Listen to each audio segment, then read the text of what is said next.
কি হয়েছে ভাই? কি কাজ?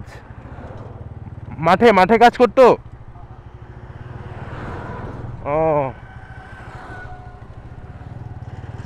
বাড়ি কোথায় আপনাদের? খুলনা। ডাক্তারের কাছে নিচ্ছেন? আল্লাহ ভরসা, সেরে যাবে ইনশাআল্লাহ।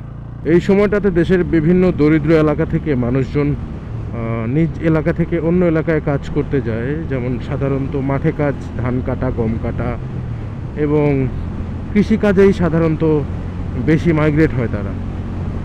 তো উত্তপ্ত রোদ, এখন যারা আসলে মাঠে কাজ করে ননস্টপ 8 ঘন্টা 10 ঘন্টা, তারা আসলে সুপার হিরো।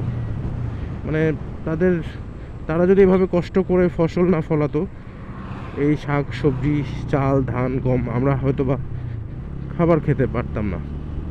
বা আমরা যে যারা চাষ করি না, চাকরি করি, তারা আসলে তাদের চেয়ে বেশি পরিশ্রম করি না। তারাই মূলত মানে মেইন হার্ড ওয়ার্কার। এই যে আজকে আমি বাইক চালাচ্ছি, আমার গায়ে বাতাস লাগছে, তারপরেও কিন্তু গরমের একটা প্রভাব আমার উপর পড়তেছে। এবং এমতো অবস্থায় তারা মাঠে, এভাবে খালি মাঠে, গাছ নাই, ছায়া নাই, তার মধ্যে ননস্টপ কাজ করে। তো তারা আসলে বেসিক্যালি, তো তারাই আসলে রিয়েল হিরো। তাদের সাথে কখনো আপনারা খারাপ ব্যবহার করেন না।